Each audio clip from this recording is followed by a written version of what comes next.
85-90 ఏళ్ళు ఆయన పలుగు లాంటిది ఒకటి పట్టుకొని గార్డెన్ క్లీన్ చేసుకుంటున్నాడు. ఇంత గార్డెన్. వాళ్ళ స్టామినా, వాళ్ళ ఆరోగ్యం దేవస్తోత్రం. నిండు ఆయుష్, పండు ముసలాయన దొండపుండులాగా ఉన్నాడు. పలుగు లాంటివి పెట్టుకుని అది గార్డెన్ అంతా క్లీన్ చేసుకుంటే మమ్మల్ని చూశాడు.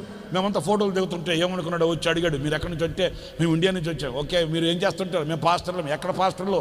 మా వాళ్ళు వెంటనే టకటకటకని యూట్యూబ్ ఓపెన్ చేసి కుడార పండుగ వీడియోలు ఉంటే ఇదిగో మా మినిస్ట్రీ మాట ఆయన చూపించారు.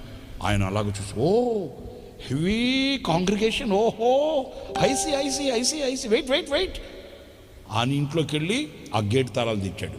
ఆయన దగ్గర ఉన్నాయి ఆ ఇంటి తాళాలు.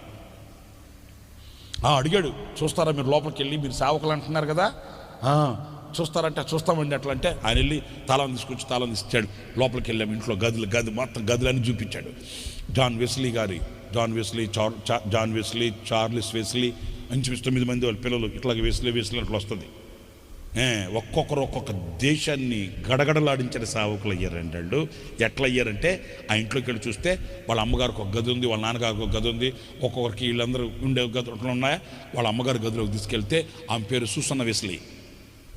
ఆమె గదిలోకి వెళ్తే ఆ గోడ మీద ప్రింట్ చేసుకుని ఉందండి ఆమె. ఏమని తెలుసా? ఉదయం 4 గంటలకి స్తోత్ర ప్రార్థన,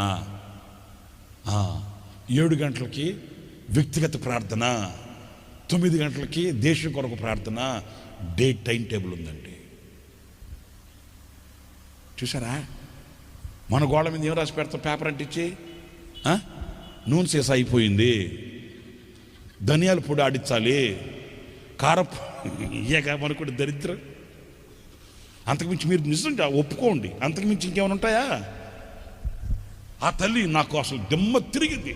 గోడకి ఆమె ప్రింట్ చేయించేసుకొని ఉందండి గోడ మీద ఒక టైం టేబుల్ని. ఆ కింద చూస్తే ఆమంట గట్టిగా రాత్రులు నిద్రపోతే 3-3.5 గంట నిద్రపోద్దంటండి. 3-3.5 గంట నిద్రపోద్దంట. మిగతా టైం అంతా ఒక్కొక్క బిడ్డ దగ్గర మోకరించి ఆ బిడ్డ తల దగ్గర ఆమె కన్నీళ్ళు ఆ బిడ్డ తల మీద పడేటట్లు ప్రార్థన చేస్తుందంటండి. ఆమె కన్నీళ్ళు ఆ బిడ్డ తల మీద పడేటట్లు, ఒక కన్నీటి బొట్టైనా ఆ బిడ్డ తల మీద పడేటట్లు ప్రార్థన. అయినా నా బిడ్డని నీ చేతుల్లో సాధనంగా వాడుకోయ్యా, నా బిడ్డ నీ చేతుల్లో పాత్రగా ఉండాలయ్యా. 9 మంది ఏమో పిల్లలైతే ఒక్కొక్కరు ఒక్కొక్క దేశాన్ని గడగడలాడించిన సేవకులు అయ్యారండి. రాజ్యాలు, రాజులు